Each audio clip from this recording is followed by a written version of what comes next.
Muy bien, vamos a pasar al mensaje del día de hoy. El próximo domingo continuamos con los frutos del Espíritu y el carácter de Dios en nosotros. El próximo domingo vamos a hablar sobre la fidelidad, ¿sí?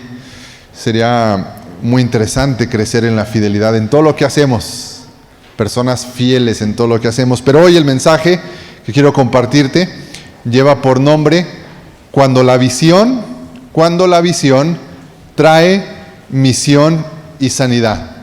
Cuando la visión trae a nuestras vidas misión o propósito y sanidad, ¿sí? Eso vamos a hablar. Quizá puedas decir de qué se va a tratar. La idea es, a lo largo del mensaje, podamos entender bien esto. Cuando la visión trae misión y sanidad. Vamos a orar y comenzamos con esta predicación y juntos estudiar la palabra de Dios. Señor, nos ponemos en tus manos para comenzar este tiempo de la predicación de tu palabra, porque sabemos que tu palabra es efectiva, tu palabra es semilla que produce fruto. Pero oramos para que nuestro corazón pueda ser una buena tierra donde se siembre esa palabra, donde pueda producir fruto en nuestras vidas, Señor, abundante. Quita todo lo que estorbe para recibir el mensaje en nuestras vidas, la altivez de espíritu, la incredulidad, el orgullo. Toda barrera espiritual, Señor, sea derribada en el nombre de Jesús, para que nuestro corazón reciba esa palabra tuya que es vida y transforma. En el nombre de Jesús, amén. Cuando la visión trae misión y sanidad. Yo quiero hacer un par de preguntas, ¿verdad? Como es costumbre en los mensajes. Y la pregunta es, ¿existe la posibilidad de que alguien pueda ver a Dios? ¿Existe la posibilidad de que alguien pueda ver a Dios? Podríamos responder que sí. Si nos vemos medios románticos, podríamos decir que lo vemos todos los días, pastor, en un amanecer, en la sonrisa de un niño, lo podemos ver cada mañana o al anochecer. Si nos vemos más proféticos, ¿verdad? Vamos a decir, lo vamos a ver, pastor, el día que trascendamos, el día que vayamos a su presencia, lo veremos, ¿verdad? Esa es la promesa, que le veremos cara a cara. Pero ¿qué pasa si alguien puede ver a Dios en vida? ¿Qué pasa si alguien tiene una visión reveladora de Dios, una visión con sus propios ojos, aquí y ahora, de la gloria y la belleza de Dios? ¿Seguiría siendo la persona, seguiría viviendo de la misma forma? ¿Qué ocurriría si alguien en algún momento de su vida, o por ejemplo aquí y ahora, de repente tuviera una visión, un encuentro con Dios, con la gloria de Jesucristo, y lo viera cara a cara? ¿Qué le pasaría a esa persona? Hay personas que son expuestas a accidentes, a tragedias, a ver cosas que marcan su corazón, ¿verdad? De forma negativa, obviamente. Por lo tanto, yo creo que ver a Dios, ¿verdad?, tendría que ocasionar algo en nuestro interior, algo tendría que mover, cambiar dentro de nosotros. La otra pregunta es, ¿por qué dejaría Dios que un ser humano como nosotros lo viera? ¿Por qué le daría Dios a una persona la capacidad de verlo sentado en su trono? Cuando una persona afirma que ha tenido una experiencia extraordinaria de ver a Dios, es común suponer que tal vivencia le proporcionaría material para escribir un libro, quizás solamente se podría convertir en una plática. Sería una persona que tuviera un tema de conversión interesante para las comidas con la familia. Quizá podría formar su propia religión, porque así le ha sucedido a algunos que yo creo que más que nada les falta un tornillo, ¿verdad? Tienen revelaciones supuestamente de Dios y empiezan sus sectas, sus religiones, ¿verdad? Como existen algunas en el mundo. Podría escribir un libro. También podría pensar que este tipo de encuentro le da una especie de superioridad espiritual, porque fue elegido por Dios para verlo, por lo tanto quizá es mejor que todos los demás y puede sentirse de alguna forma superior. Pero ¿cuál será el motivo que Dios permite que una persona lo vea? ¿Puede ver a alguien a Dios? Pues leemos en Isaías capítulo 6 la experiencia de un hombre que vio a Dios. La experiencia de un hombre que vio la gloria de Dios manifestada de una forma extraordinaria, y vemos lo que le sucede a este hombre llamado Isaías. Dice Isaías capítulo 6, verso 1 en adelante: El Señor el año en que murió el rey Uzías, vi al Señor sentado en un majestuoso trono, y el borde de su manto llenaba todo el templo. Lo asistían poderosos serafines, cada uno tenía 6 alas. Con 2 alas se cubría el rostro, con 2 se cubrían los pies, y con 2 volaban. Se decían unos a otros: Santo, santo, santo es el Señor de los ejércitos celestiales. Toda la tierra está llena de su gloria. Sus voces sacudían el templo hasta los cimientos, y todo el edificio estaba lleno de humo. Vemos en estos primeros versículos de Isaías la experiencia que Isaías tiene de ver la gloria de Dios. No dice que vio el rostro de Dios, simplemente dice que lo vio sentado en su trono majestuoso, que el borde de su manto llenaba todo el templo, porque déjame decirte que Isaías estaba dentro del templo al cual algunas personas podían acceder, pero había un lugar en específico que no cualquiera podía acceder, que era el lugar santísimo. Ese lugar santísimo era un pequeño cuarto que se separaba por una especie de cortinas como esas que están ahí. Solamente un sumo sacerdote una vez al año podía entrar. Pero la visión que tiene Isaías es que Isaías está en el templo y de repente se asombra, ¿verdad? Porque el velo se abre, porque el lugar santísimo se abre, se rasga el velo, o se abre por lo menos, y entonces ve al Señor sentado en su trono. No ve el arca del pacto, no ve la manifestación que todo sacerdote veía. Dice que él ve a Dios majestuoso en su trono sentado, con serafines, que son básicamente seres celestiales, y la palabra en hebreo es seres que arden, seres de fuego que le ministraban. Se abre este lugar santísimo, ve la majestuosidad de Dios en su trono, dice que llenaba todo el templo, algo no sé, creo que nos falta imaginación para poder describir o imaginar esta visión de Isaías, porque la presencia de Dios dice, el manto, ¿verdad? Llenaba, el borde de su manto llenaba todo el templo, se extendía, y también había un humo, lo que se conocía también como la gloria Shekinah, que era una especie de nube densa que llenaba todo el templo, la locación donde la presencia de Dios se hacía evidente, y ahí estaba Isaías contemplando todo esto. ¿Qué le sucede a una persona que es expuesta a una visión de esta? Quiero recordar también que hay algo muy curioso que sucede dentro de la iglesia. Y es que hay personas que pueden tener meses en Cristo o en la iglesia. Hay personas que pueden tener años en la iglesia y quizá no saben cómo es el proceso o qué sucede dentro del corazón de una persona que está siendo llamada a servir a Dios apasionadamente, aquí o del otro lado del mundo. Es más, de forma más práctica, de repente sucede que dentro de la iglesia tú empiezas a ver a hermanos que empiezan como a despuntar, que los empiezas a ver bien comprometidos, están en el culto de la mañana, de la tarde, se preparan, estudian, empiezan a tomar liderazgo dentro de la iglesia, se ven sirviendo apasionadamente, los ves creciendo en su conocimiento de Dios, en su carácter como cristianos. ¿Qué le pasa a ese tipo de personas que pueden ir del otro lado del mundo o que pueden quedarse aquí convirtiéndose en cristianos radicales, sirviendo a Dios con todo lo que tienen, y que la mayoría los identifica como los cristianos que como que despuntan, como que es la medida, y hay unos como que sobresalen? ¿Qué le pasa a esas personas? Pues le pasa lo mismo que le pasó a Isaías. Tienen un encuentro con Dios, tienen una visión que les revela misión o propósito y sanidad. Porque la visión, ver a Dios, va a producir en nosotros propósito o misión y sanidad.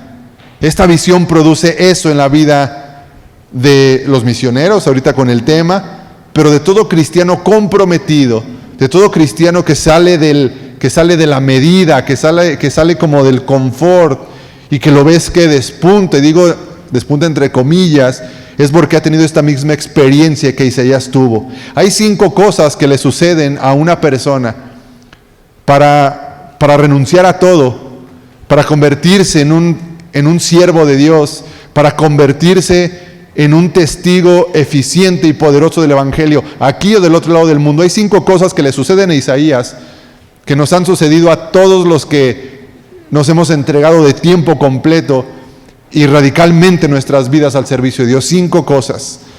Lo primero que vemos, el primer paso que le sucede a Isaías y que nos debe de suceder a todos para avanzar en nuestro crecimiento y poder convertirnos en testigos, en siervos eficientes del otro lado del mundo o aquí en la iglesia local, hay 5 pasos. Lo primero es, el velo debe de quitarse. Dice la Escritura que Isaías vio, dice el Señor, el año en que murió el rey Usías, vi al Señor sentado en un majestuoso trono y el borde de su manto llenaba el templo. Lo que Isaías tuvo fue lo que se conoce como un apocalipsis, que la palabra apocalipsis significa quitar el velo, una revelación, ¿verdad? Que ese libro es el libro de las revelaciones, el último libro de la Biblia. Porque lo que ve Isaías es una revelación. ¿Qué significa revelar? Quitar el velo. El primer paso es, el velo debe de ser quitado. El velo se abrió para dejar ver a Isaías esa asombrosa visión. La gloria Shekinah, Dios sentado en su trono majestuoso, seres divinos ardiendo en fuego, ministrando al Señor. El lugar santísimo se abre, ese lugar exclusivo, que cualquiera que accedía a ese lugar, si no estaba purificado a través de ciertos rituales, ¿verdad?, del Antiguo Testamento, esa persona moría. Pero Isaías ve que se abre ese lugar, que el velo se abre en 2 para llenar cada rincón del templo. Y entonces comienza este proceso en el corazón de Isaías. Este año estamos hablando de una palabra de Dios para nuestras vidas, que es una palabra que tiene que ver con sanidad, porque yo iré y les sanaré y les revelaré abundancia de paz. Y esto también encaja aquí porque vamos a entender también cómo es que Dios sana y restaura a una persona. Lo primero que empieza a hacer Dios para sanar a una persona es, le tiene que quitar el velo de los ojos. Tiene que rasgar el velo para que la persona pueda contemplar la belleza y la gloria de Jesús. Cuando a la persona le es quitado el velo de los ojos y ve la belleza y la gloria de Jesús, todo lo demás empieza a perder brillo y poder sobre su vida. Toda persona que es cautivada por la belleza y por el brillo de Jesús, empieza a ver cómo sus propósitos, sus propios planes, sus propios sueños, su propio pecado, las cosas de este mundo, todo eso comparado con la gloria y la belleza de Jesús, después de haber quitado el velo, todo eso empieza a perder brillo, empieza a opacarse, empieza a perder sentido y la persona queda cautivada por la belleza y la majestuosidad de Jesús sentado en su trono. Y la persona empieza a experimentar sanidad en su interior. Es interesante que Dios no hace nada para Isaías, no lo toca todavía, no le ha dado trabajo, ni sanidad, ni restauración, solamente lo dejó que lo viera. ¿Tiene sentido? ¿Me va siguiendo hasta aquí? Solamente dejó que lo viera, no ha hecho nada el Señor más que revelarse a Isaías, no ha hecho nada más que permitir que Isaías lo viera. Eso fue suficiente para que la vida de Isaías empezara a ser transformada. Para ser sanos, Dios no tiene que hacer nada. Solamente tiene que permitirnos verlo claramente. ¿No le parece asombroso esto? Dios no tiene que hacer nada. Simplemente el simple hecho de que tú puedas contemplar la belleza de Jesús, la majestuosidad de Dios, es suficiente para que tú empieces a experimentar sanidad. Al abrir el velo en 2, para poder ver claramente a Dios, Isaías empieza a tener restauración. Porque el simple hecho de ver a Jesús sana nuestras vidas. El simple hecho de conocerle, de verle como es, eso sana nuestras vidas. Nos faltaría imaginación para hacernos una idea de lo que Isaías estaba viendo.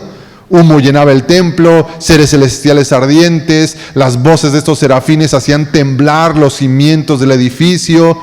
Lo único que nos queda decir es que lo que vio Isaías fue tan glorioso, fue tan grande, fue tan majestuoso, que lo demás en la vida de Isaías empezó a verse como perdido. Isaías no dudó en renunciar a todo lo que tenía. Isaías no empezó a contemplar el mundo y regresar a su antigua vida y contemplar las cosas de este mundo, y comparado con Dios y su majestuosidad, Isaías no estaba como que, ¿qué hago, Señor, verdad? O te sigo y me comprometo, o me quedo en el mundo. No, Isaías fue envuelto en la belleza de Cristo, en la majestuosidad de Dios, que se entregó completamente sin dudarlo. Todo lo demás perdió brillo, autoridad y poder sobre su vida. Renunció a todo al punto de convertirse en un sacrificio para Dios. Porque todo el que ve a Dios comienza a ser sanado. Todo el que empieza a ser cautivado por la belleza de Jesús y la gloria de Jesús, todo lo demás empieza a perder sentido. Las críticas, las burlas a tu fe, el no encajar en la escuela o en el trabajo o en la familia, todo eso queda sin sentido cuando tú sabes que has ganado y tienes a Cristo en tu corazón. Todo eso empieza a perder sentido.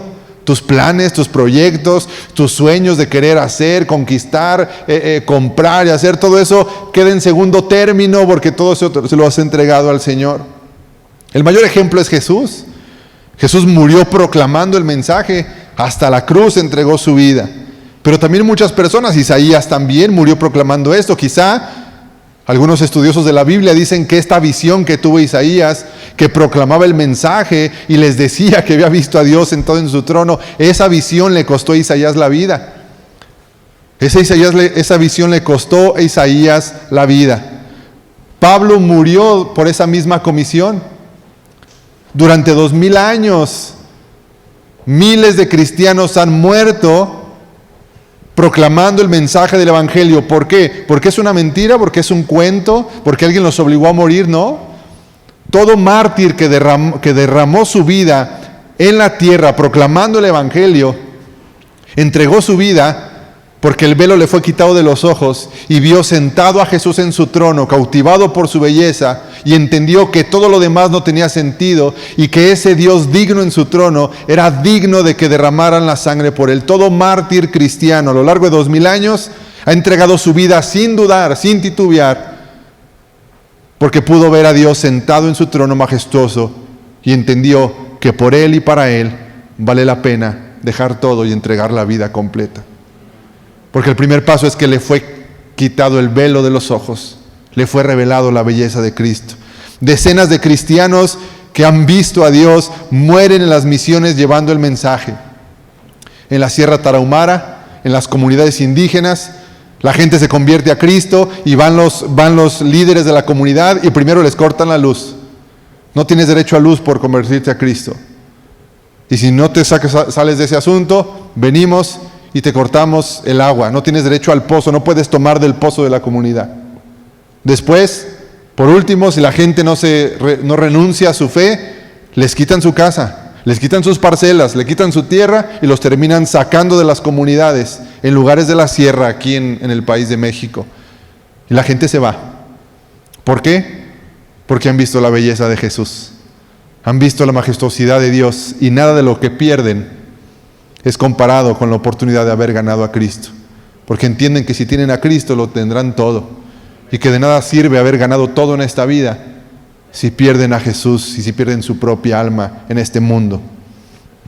Segunda de Timoteo 4:6, el apóstol Pablo dice: en cuanto a mí, mi vida ya fue derramada como una ofrenda a Dios, se acerca el tiempo de mi muerte. El apóstol Pablo entendía muy bien esto.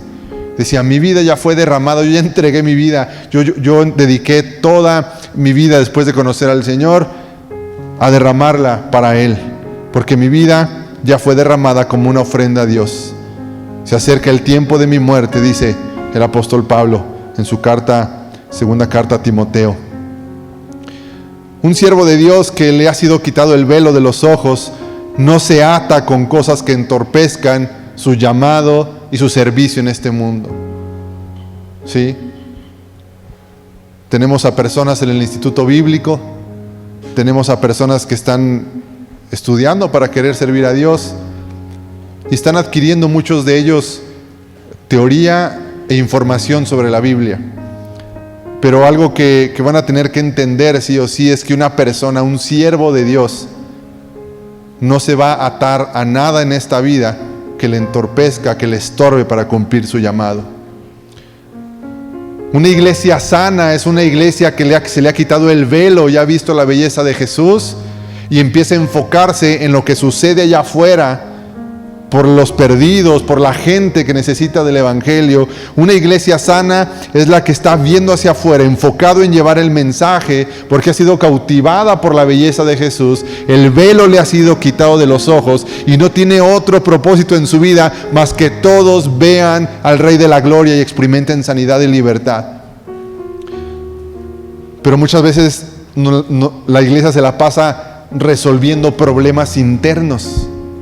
Muchas veces la iglesia se le va la mayor parte del año, del tiempo y de las actividades tratando de que sus miembros se pongan de acuerdo entre ellos, de que no se peleen unos con otros, de que maduren primero aquí en lo interno, y lo que sucede allá afuera lo dejamos en segundo término porque estamos más ocupados en arreglar los asuntos que suceden entre nosotros, muchas veces por cuestiones de inmadurez, por cuestiones de falta de crecimiento espiritual, y el diablo nos tiene entretenidos resolviendo nuestros problemas mientras el mundo se está perdiendo allá afuera.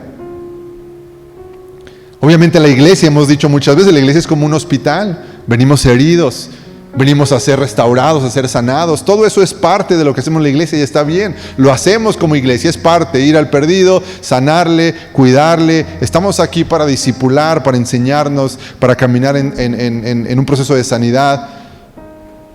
Pero no podemos olvidarnos de ese llamado de llevar a otros a ver la belleza y la gloria de Jesús y tener cuidado de no estar dedicando demasiado tiempo y distraídos en asuntos internos, en asuntos personales que se podrían resolver si la iglesia, si los discípulos maduraran, crecieran y fueran cautivados por la belleza de Jesús.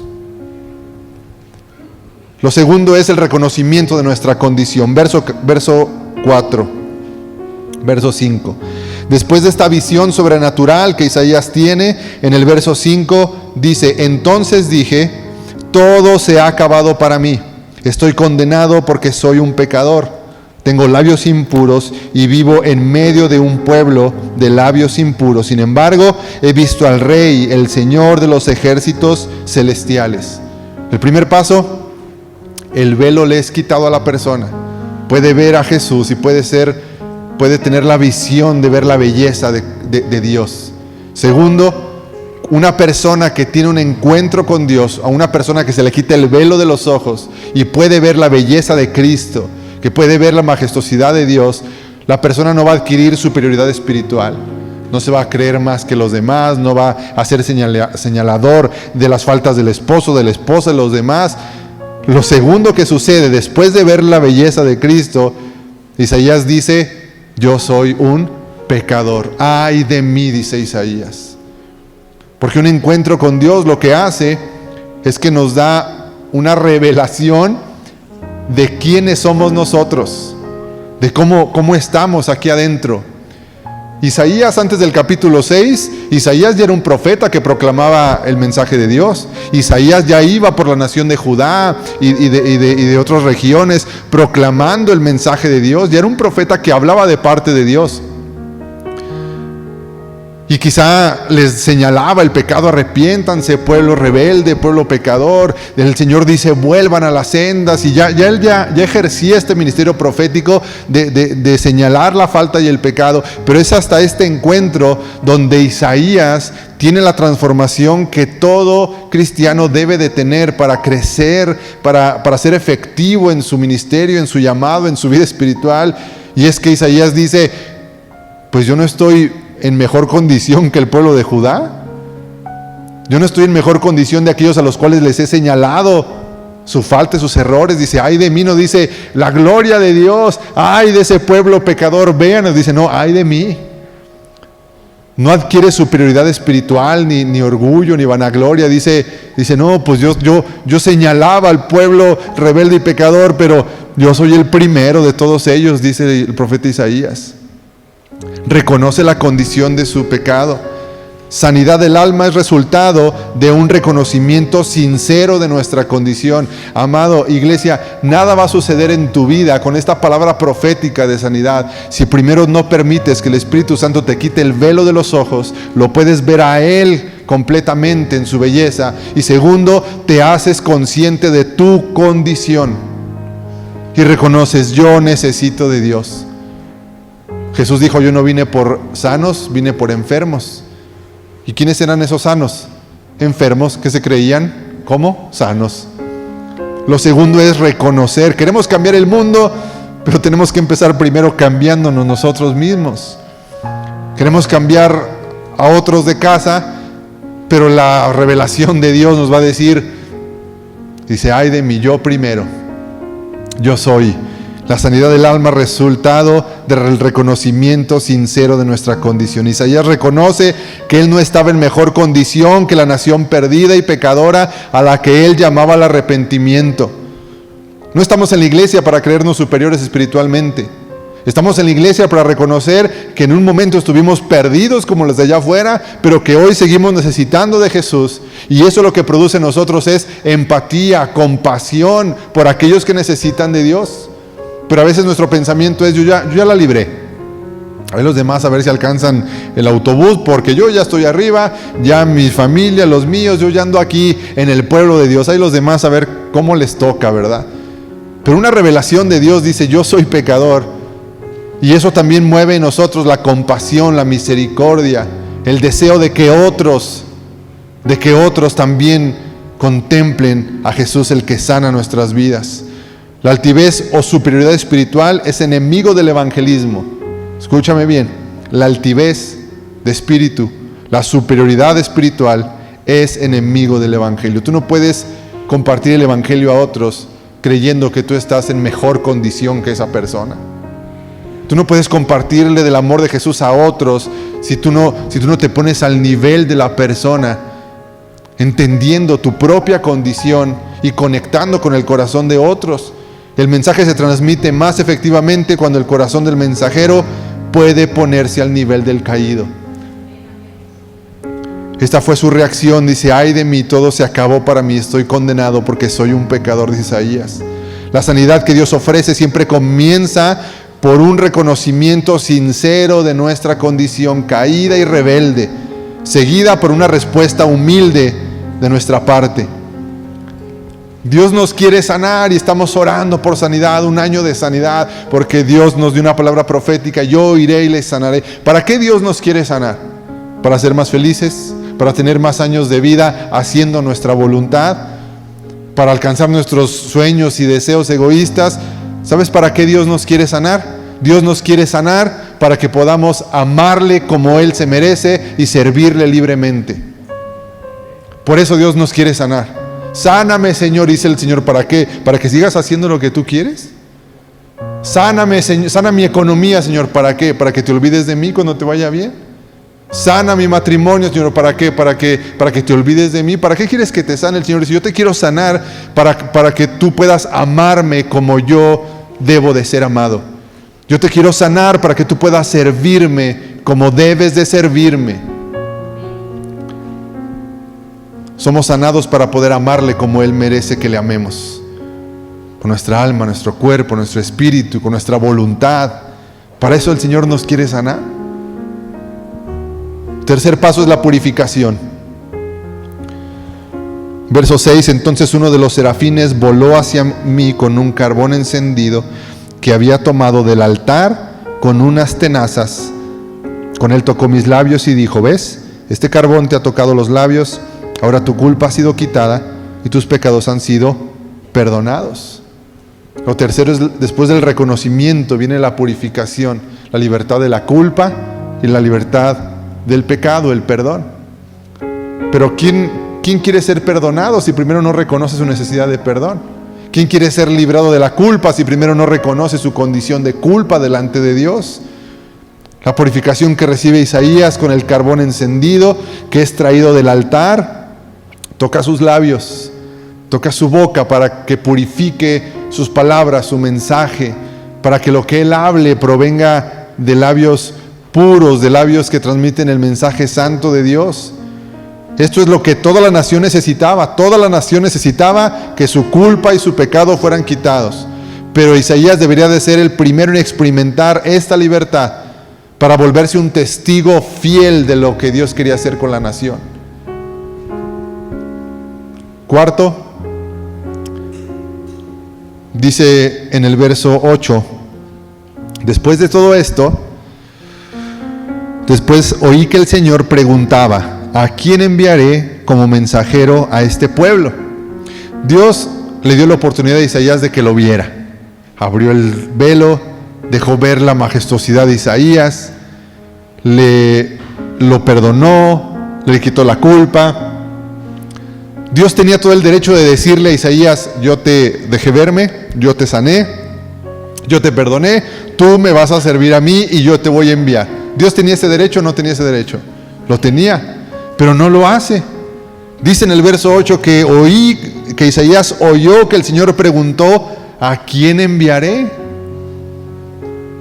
No lo obliga, no le impone ese mandato, no le dice: yo te salvé, te perdoné y te dejé que me vieras, tú me perteneces y vas a ir. El Señor pregunta, después de ese proceso, Él hace: ¿a quién enviaremos por nosotros? Dice el Señor. ¿A quién enviaremos? Aunque Dios pudo haberle impuesto a Isaías el mandato de ir y llevar el mensaje, el Señor espera que el que ha visto su gloria y experimentado la sanidad de su alma con la cancelación de su culpa y pecado, responda voluntariamente a ese llamado. Cada domingo, cada día entre semana, cada día el Señor lanza este mensaje para su iglesia: ¿a quién enviaré en representación de mi nombre? Y así como ahorita, la iglesia se queda callada. Cada domingo, cada semana, el Señor hace este llamado. Todos los días el Espíritu Santo está haciendo este llamado a nuestras vidas. ¿Quién enviaré? ¿Quién irá por mí? Y la iglesia callada, acomodados en las sillas. No me falte el pan, Señor, bendice mi trabajo, que no me enferme. De ahí nos la llevamos. Próximo domingo, próximas semanas, el Espíritu Santo: ¿quién irá por nosotros? Y de repente, de entre las multitudes surge la respuesta que es el quinto paso, pues sí, básicamente el quinto paso de una persona que ha visto la visión, que recibe misión y sanidad. La respuesta de Isaías la encontramos en ese mismo verso 8, en la segunda parte. ¿Quién irá por nosotros, mensajero a este pueblo? ¿Quién irá? Aquí estoy, le dije, envíame a mí, dijo Isaías. Esa es la respuesta. ¿Cómo se vuelve una persona un pastor, una pastora? ¿Cómo se vuelve una persona un misionero? ¿Cómo se vuelve un cristiano una persona comprometida en el servicio, en el llamado, la entrega a Dios? ¿Cómo se vuelve un cristiano radical? Se vuelve cruzando estos pasos y alzando su mano de entre las multitudes de la iglesia que se mantiene cómoda y apática. Siempre hay uno o dos que dicen: Señor, heme aquí, envíame a mí, yo iré, Señor. Esa es la respuesta. Las personas que tenemos en esos países compartiendo el Evangelio pasaron todo esto y levantaron su mano un día diciendo: heme aquí, Señor, yo iré. Heme aquí, responde Isaías. Esta es la respuesta de todo aquel que ha visto a Jesús. La mayor expresión de sanidad y de conocimiento de la gloria de Dios siempre será la voz del cristiano que dice: heme aquí. Hermanos, necesitamos con los niños: heme aquí, dicen algunos. Hermanos, misericordia, heme aquí. Hermanos, necesitamos hacer algo de reconstrucción para el edificio, heme aquí. Hermanos, necesitamos manos para hacer esto, necesitamos algo para hacer esto. Siempre hay alguien que dice: heme aquí, Señor, yo iré. En cada situación, en cada circunstancia, aquí estoy yo. No solamente estoy yo, está todo lo que tengo, está todo lo que soy en disposición para ti, Señor. Heme aquí es la respuesta de aquel que ha visto el velo abrirse. Su tiempo, sus planes, sus recursos, sus talentos no tienen otra alternativa más que rendirse a los pies de aquel que es majestuoso y que llena que su gloria llena todo el templo y que su adoración hace temblar los cimientos de la tierra, tiempos, recursos, planes, años de vida, todo se rinde a los pies de aquel que ha visto el velo abrirse, que ha recibido sanidad, perdón, restauración, y que responde al llamado de Dios, quien irá por nosotros. Heme aquí, dice el que ha visto a Dios cara a cara. Amén.